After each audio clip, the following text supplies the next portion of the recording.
Caro-Kann is GothamChess's favorite opening, and it's for good reason. This rock-solid opening will help you repel White's advances and enable you to create a deadly counterattack. Today, I'll show you the Caro-Kann. And make sure to stick around, because at the end, I'll review a game from the best Caro-Kann player in the world, Grandmaster Firouzja. Alright, so let's get right into the Caro-Kann defense. Now, the Caro-Kann can be played only when White has played e4 as their first move. Lucky for us, that is the most common move in all of chess. And Black plays on move 1, c6. Now, we've seen e5, the main response. We've seen e6, the French. We've seen c5, and now we have c6, the Caro-Kann. And the Caro-Kann is characterized by very solid defensive play, and you can get an advantage in material very quickly by winning your opponent's pawn. Now, the most common move that White can play in this position is d4, and you will see d4 a lot of the time. There are a few other moves, mainly being either of the knight moves, knight c3 or knight f3, but for purposes of this video, let's continue mainly with this move d4. And then in the Caro-Kann, you are always going to play d5 on move 2, almost no matter what your opponent plays. So here we're going to play d5, and this is the starting position of the Caro-Kann defense. Now here our opponent has a few different options on how they would like to advance. First, they can advance. This is called the advanced Caro-Kann variation, and it is the most challenging line. And there's a few different ways to play it. And here's how I'd like you to think about this pawn here. They have to make a decision about it. It is hanging, so they can either advance the pawn, they can protect it with a knight or with another pawn, or they can exchange it for our pawn on d5. So we've seen advance. This is called the advanced Caro-Kann. This is called, as you might imagine, the exchange Caro-Kann. And the few other variations I'd like to show you are the fantasy Caro-Kann, which is when you play f3 and you make a little pawn chain here, and also the start of the classical Caro-Kann, which goes like this, also known as the main line. This is what the traditional main line has been for many years, and there's a few different moves in this position here. So let's start with the advanced variation of the Caro-Kann. Now, this is one of the most common variations nowadays. This is very popular, very modern way to play the Caro-Kann. And in this position, Black has two moves. Well, two moves that are any good. The first one being bishop to f5. Bishop to f5 is a nice move because the Caro-Kann is an opening where you want to get this bishop out of the pawn chain and then you want to play e6. So it's kind of like a French, except you've lost the tempo. Usually in the French, you're going to play c5 all at once. But in the Caro-Kann, you play c6 and then sometimes you play c5. So you've lost the tempo in that way, but you've gained an extra piece that's outside of your pawn chain, and this bishop, which is terrible in the French, is now going to be free to roam about the board. So this is the advantage of the Caro-Kann, as well as the disadvantage is that you lose tempo. So bishop f5 is the main move here for that reason, but there is another move that I think is more beginner friendly and can be a little bit more challenging for White to deal with because there's a lot less theory in this line, and I like this line personally myself. I play it all the time. That move being c5 in this position. Now c5 kind of looks a little bit odd at first. It kind of just looks like you're giving up a pawn. And to be honest, you kind of are. You're giving up this pawn, allowing them to take on c5, but it does a few crucial things. First of all, this pawn is very difficult to defend. Your opponent cannot really stop you from winning this pawn in the long run. You are going to be able to, first of all, play e6 and develop and capture this pawn, as well as there's a lot of tempo moves you now have. You're going to be able to attack this pawn with tempo, you're going to be able to attack this pawn with tempo, and your opponent's going to have to play a little bit more defensively off the bat. So you've given up material, but you've also gained targets to attack, targets that your opponent may choose to defend and try to hold on to even when they probably shouldn't. They should probably give the pawn back. So here you have a few different options, one of them being the immediate e6, which aims to play very solidly, and you still have to deal with this bishop that's being locked up, but you're very, very defensive, solid, and you're not going anywhere anytime soon. Also knight c6, which is almost equally as defensive and solid, but you're also creating pressure, developing your knight, and you're also allowing this line, which is very common. Now you play bishop to g4, get your bishop outside the pawn chain, and now on the next move you're ready to play e6. And here in this position you get the best of both worlds for black. You're getting the bishop outside the pawn chain as well as creating tempo. You're going to play e6 in a timely manner and be able to castle kingside. Alright, so those are some of the main ideas in this variation. It's called the Botvinnik-Karls defense when you play this c5 move on this move. And I think it's just an excellent weapon to use against the advanced Caro-Kann, so use it. Next up, let's talk about the exchange Caro-Kann. Now, the exchange Caro-Kann can be played in two different ways for white. Sometimes white will play c4 here, and this is called the Panov attack, or the Panov-Botvinnik attack, either way. And there's many ways to respond to this. It does tend to become kind of like an isolated queen's pawn position, where white may end up with this isolated queen pawn that has no defense, and white will try to use that pawn to attack, and you will try to blockade the pawn and try to win it as well. So here the main moves are e6 or knight f6, basically defending this pawn and allowing yourself to start getting more development. This e6 move is a move you're going to make in pretty much every single Caro-Kann position. e5 in the Caro-Kann is a lot more rare, but there are some cases where e5 is justified and is the best move. But here, yeah, e6 and knight f6 are the ideas. These lines are very interesting. You can also play g6 in this position and fianchetto your bishop, allowing you to not have to move your e-pawn at all, which is kind of a rarity in the Caro-Kann. But yeah, the Panov it's very structure-based opening. You want to get an isolated queen's pawn structure, and if you want to learn more about pawn structures, there are a lot of resources on chess.com specifically about pawn structures. But just know that the isolated queen's pawn position is very double-edged. The pawn can be very weak, but it can also be used as a vehicle for white's attack. So if you like to play if you like to play isolated queen's pawn positions, consider playing the Panov Caro-Kann yourself from the white side. Now, the more common way to play this is with knight f3 and c3 and bishop d3. We call this the traditional exchange Caro-Kann.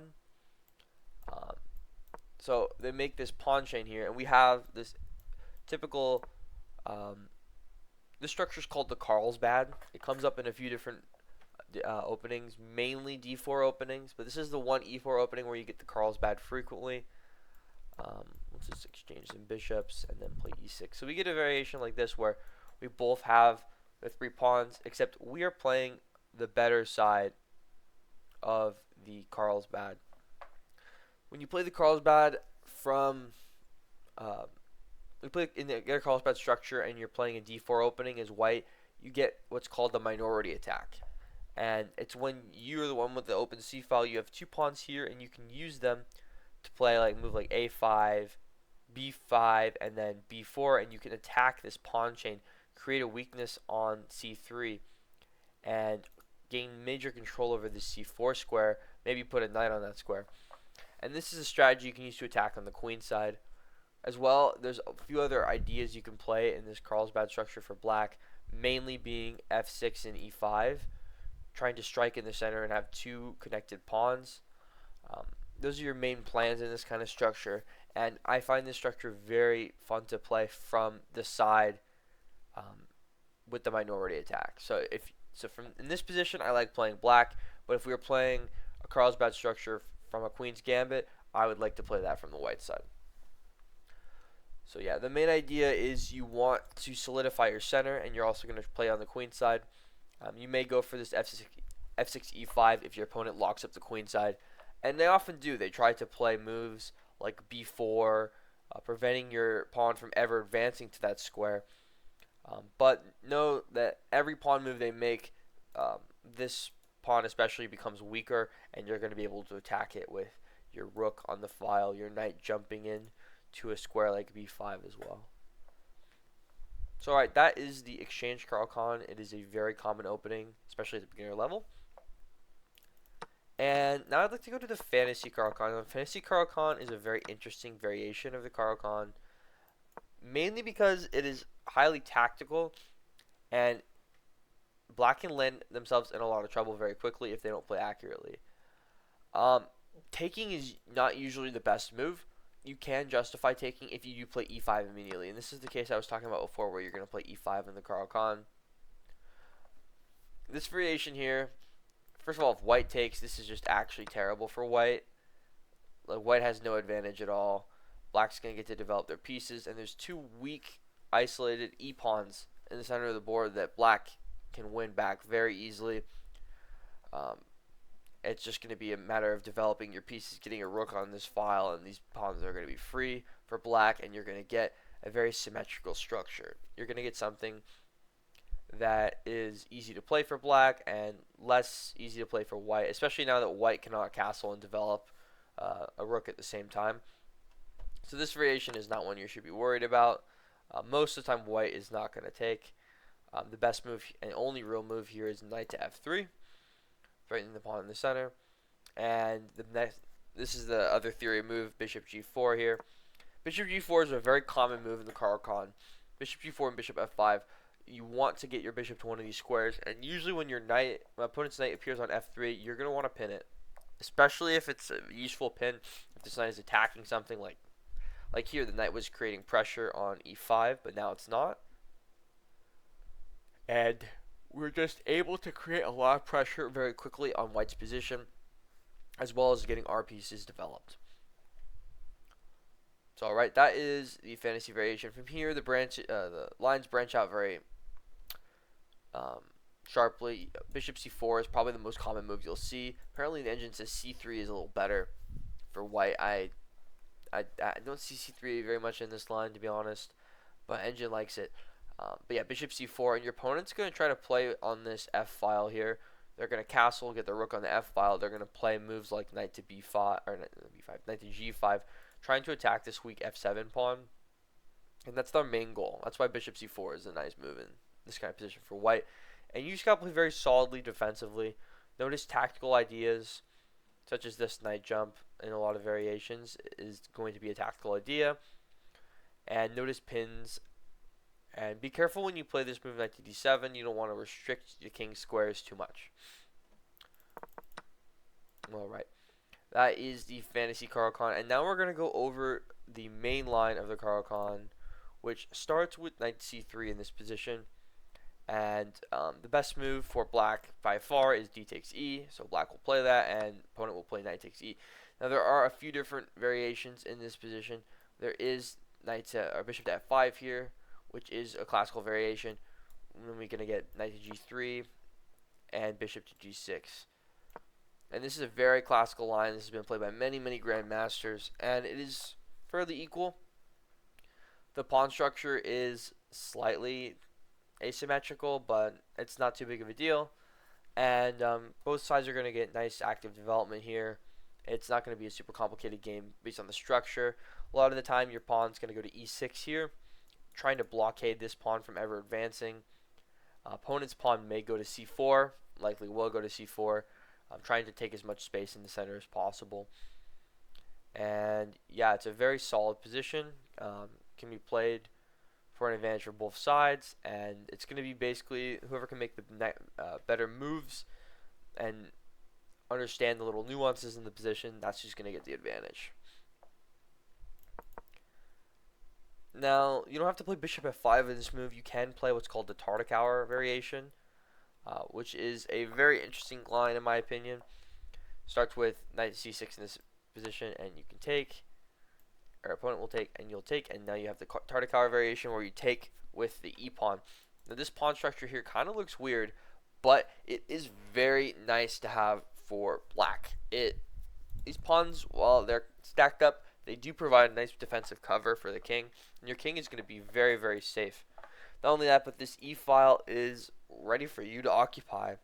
Your opponent may play a move like c3, bishop c4, whatever, but you're going to develop your bishop to d6 in most of these lines. You're going to castle, and you're going to be the first one to access this e-file. It's going to be nice. If they go queen e2, you're just going to cover. You can cover with a bunch of different pieces. You can go bishop back to e7. I like this better. I don't want to give a queen trade here. I like that the weakness of this pawn and my queen is exploiting it. and opponent will develop, and you'll develop as well. And we're just creating all sorts of ideas. Now that we got the king and the queen on the same file, this knight is going to come out usually after the bishop. So the bishop will go out to whatever square. This knight will come out, and we'll be able to use the D and E files for our rooks. And very simple development in this position. There's also plenty of ideas involving moving the B pawn up or advancing queenside pawns, gaining space. And again, a lot of the times there's going to be some sort of tactic over here on the king side that would have worked if the pieces were weaker, but because we have this nice pawn cover, we have a little extra protection, which is always nice. So this is a Tartar line. I really like this one. So it's the classical Caro-Kann, except in this position you're going to play knight to f6.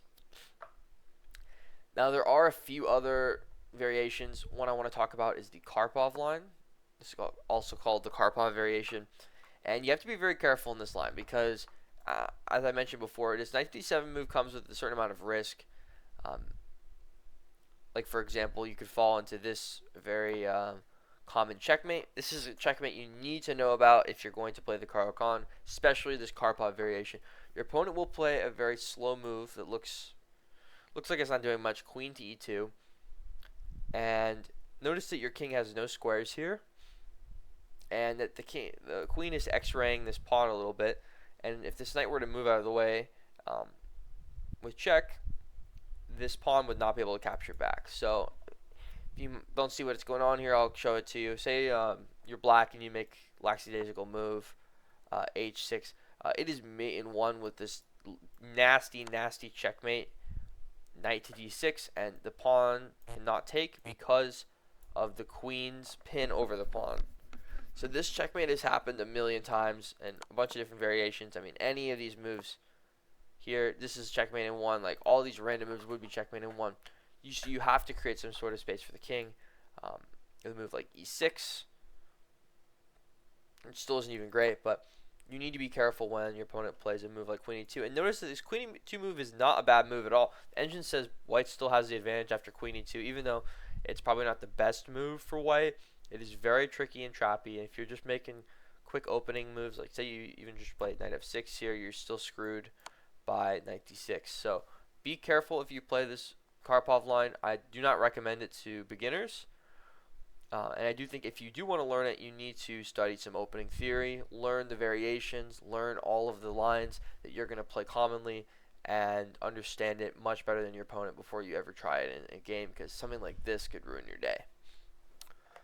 So alright guys, those are the main variations of the Caro-Kann. There are a few side variations. I will quickly go over the two knights Caro-Kann. Now, if your opponent does not play d4 on the second move, there's likely will play one of the knight moves, knight c3 or knight f3, and you're still going to play d5 no matter what.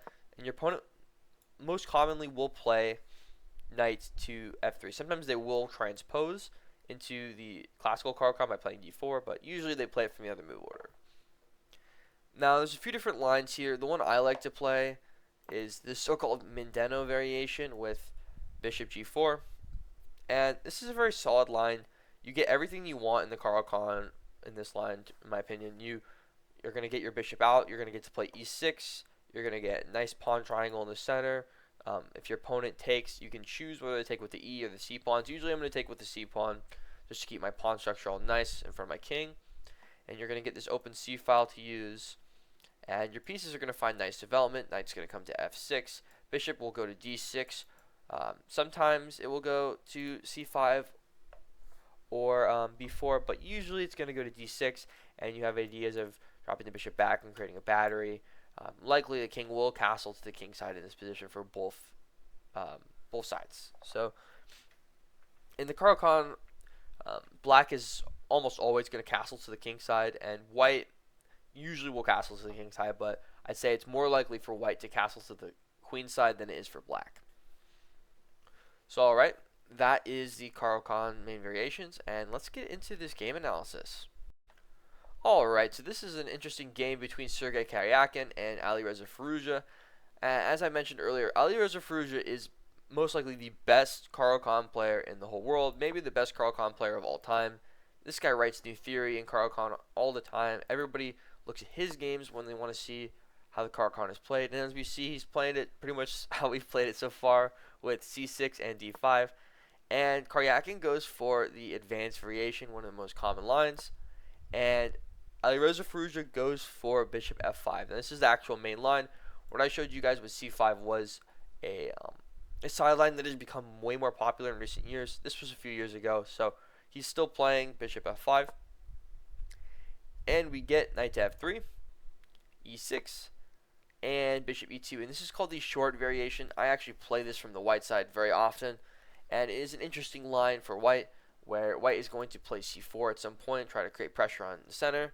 Pieces are going to come out like this. Sometimes the knights will come like this over to b3 as well. So it's a very interesting line, very slow and positional though, not very great for beginners. And we got knight to e7 here, knight to d2, and c5 is played. Now notice how Alireza is not really afraid of giving up this pawn temporarily. He knows that he will be able to develop his pieces and win this pawn back very easily. So he just plays c5 without much. Caro-Kann takes, and Alireza puts his knight on c6, now creating pressure on this pawn with his bishop and more pressure on this pawn with his knight. Knight comes to b3 to defend, and this is a very common maneuver in the short variation for white. Then we get bishop g4. Bishop is repositioned, so this may be an idea for Alireza to exchange bishops, possibly, maybe create some pressure on this pawn, force this knight to move, and exchange the bishops. And we get castles from Caro-Kann.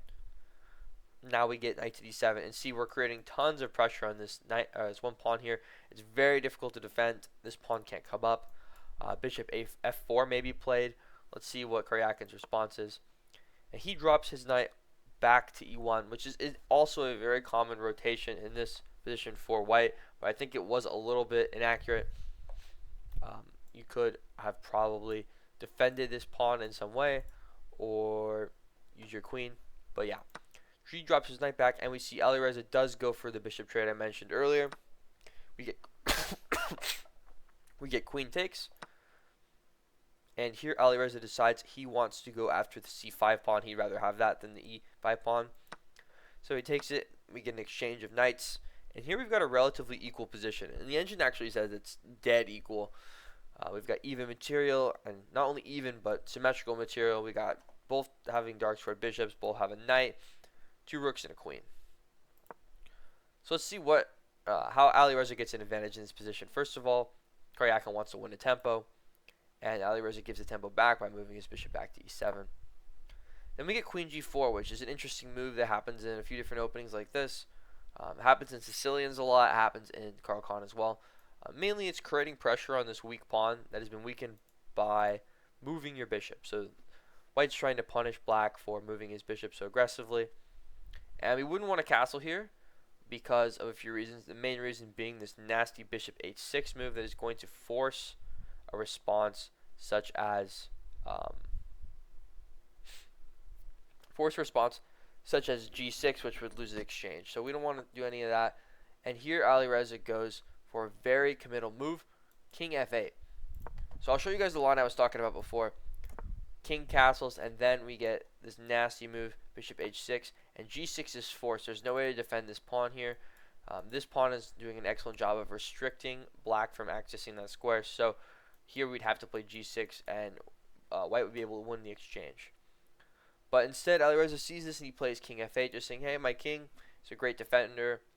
You can defend g7 just fine. And then Caro-Kann plays queen to h5, which is kind of an interesting move. I'm not really sure the idea. It looks to me like he wants to play f4 and then f5, and that's the idea, is to open up this file with the rook. Now the king cannot castle out of the way. It's going to have to move if it wants to find any safety. And then we get king to g8. So Alireza's kind of forced his king into the corner, off the f file now, and the king is kind of just defending all these pawns, but this rook is kind of trapped, is the only problem. Caro-Kann develops his bishop, and we also get rook to c8 from Alireza, putting his rook on the open file, and any knight move is going to reveal the rook's attack over this pawn here. So Looks like a pretty good move to me. We get rook to d1 from Caro-Kann.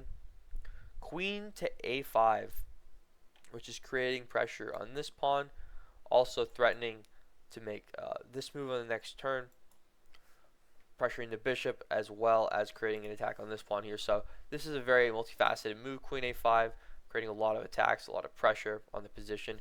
And Alireza is starting to get better development than Caro-Kann, I'd say here. We get a3, and then queen a4, targeting the other weak pawn in the position here. Alireza is just poking and prodding at Caro-Kann's position, trying to make him make a committal mistake, forcing himself to make weaknesses in his position to defend. So we get c3 from Caro-Kann, and now we see this pawn here is permanently weak.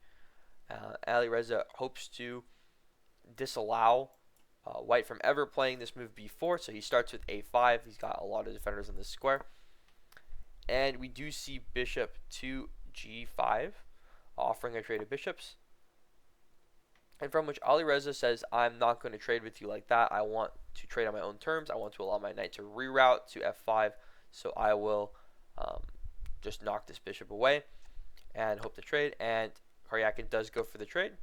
And now this knight on e7 has a lot of prospects with this f5 square. It's going to be a nice square from which Alireza can launch his own attack. And we do get h3, knight f5, and rook to e1. So Caro-Kann's just developing his pieces, restricting squares. And here we start to see Alireza really invading the position. We get rook to c4, threatening a very nasty move. Rook to h4, evicting the queen from its attacking post.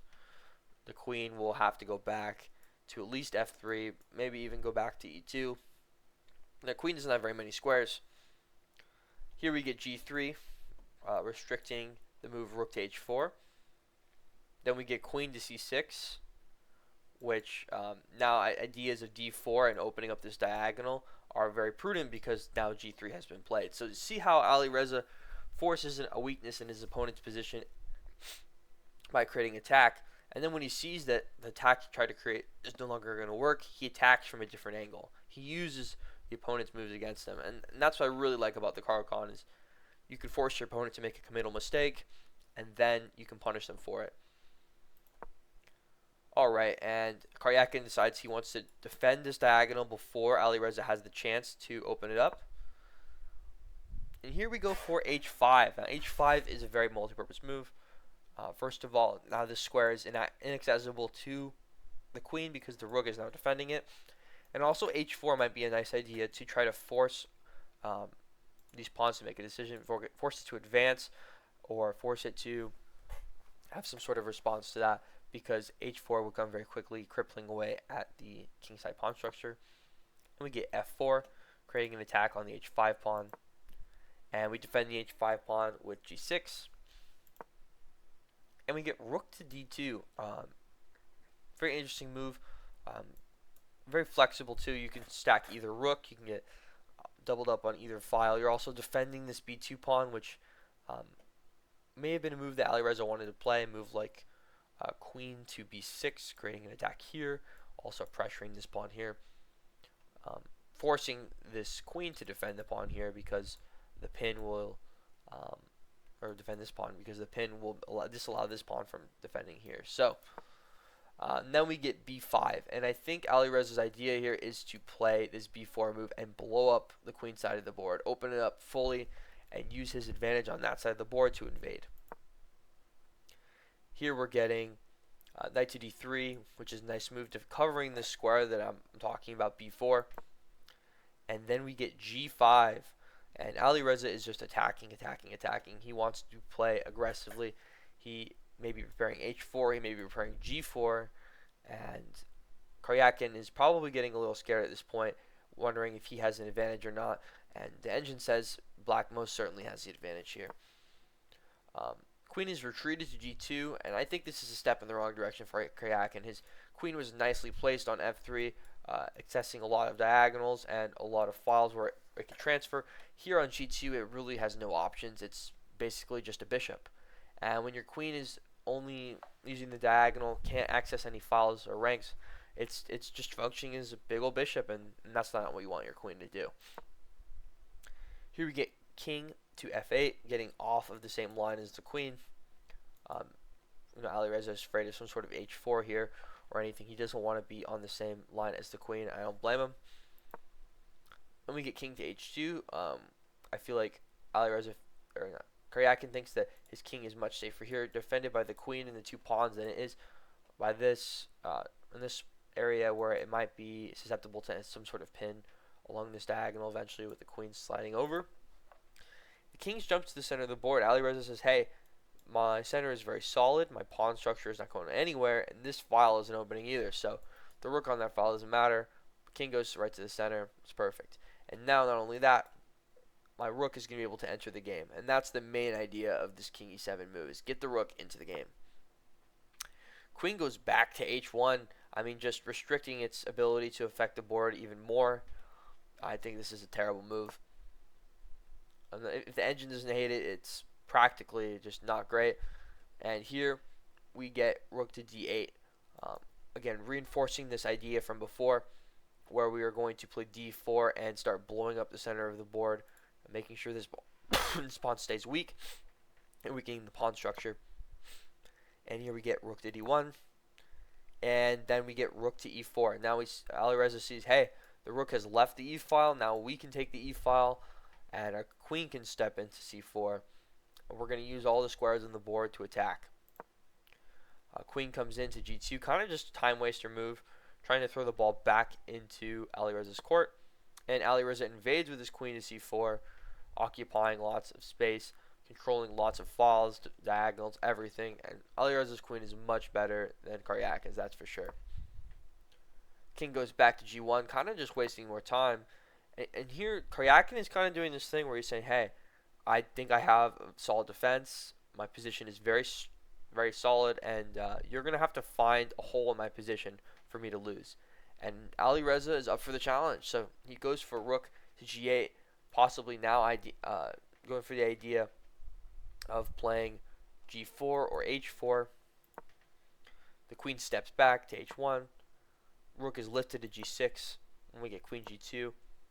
And then this interesting move, knight to h4, exploiting this double pin.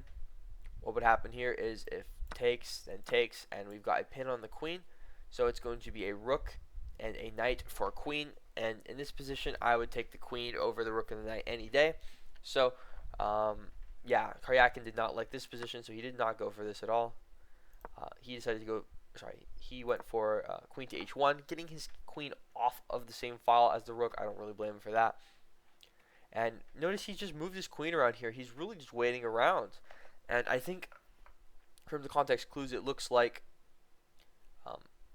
Caro-Kann thought that this position was somewhat okay for him. He wasn't in any danger.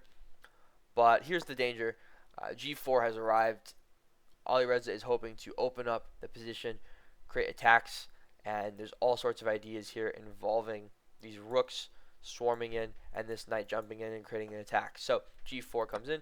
We get G takes H4, and this is the fatal mistake from Caro-Kann. G takes H4 is a terrible move. You win a knight temporarily, but the follow-up, G takes H3, is nasty. And this is going to be a loss of material very quickly here. The game continued. King to F1, and then H2. And yeah, this position is going to be unraveling very, very quickly here. In this position, Caro-Kann resigned. And just for an example here, let's say, well, first of all, let's say that queen took on H2, because this is the really obvious move. Queen takes H2. What would happen here? Well, we get rook takes H4 here, and the queen has like nothing. The queen has no squares to go to. I mean, queen can't go here without getting traded for a rook. Queen can't go here without being traded for a rook. Rook and a knight, actually. Queen has actually no squares. Queen is completely trapped. So that move was not looking good. What if you just made a lackadaisical move like, I don't know, A4? Well, rook to H4 check could come in here. or sorry, rook takes h4 comes in here. This threat of rook to g1 is always looming. So this move is good, but also this move, which wins a queen immediately as well. Notice that the king steps away, the queen is lost. If the queen takes, then you get a rook and a pawn and for a queen, and it's just completely lost for white. So notice how this attack came out of nowhere. And it was just this passive play, the queen being stuck here, the queen not being able to do anything. And it stayed in that corner the rest of the game. And it's that corner where the queen was basically dead. We saw in this position, or sorry, in this position, that there's really nothing that Caro-Kann can do after h2. So Caro-Kann resigned, and this is a really excellently played game from Alireza Firouzja. I really like how he played very defensively. He didn't push too hard. He played very solidly. Made sure he made a defense his #1 priority, and then when he saw his opportunities to attack, he went for them. And yeah, when people see you play the Caro-Kann, they expect you to play defensively. They don't expect you to attack them. But there are opportunities, and people will not expect it when you go for them. So alright, I hope you guys enjoyed this video on the Caro-Kann defense. It has won me many games, and I will continue to play it because it is a great opening. And I hope you guys like this video as well. Please like and subscribe if you really enjoyed this video. I don't like to ask that much, but it does take a lot of effort for me to put in to make these videos, especially since I'm working and I have other obligations as well. So like and subscribe if you enjoy, and see ya.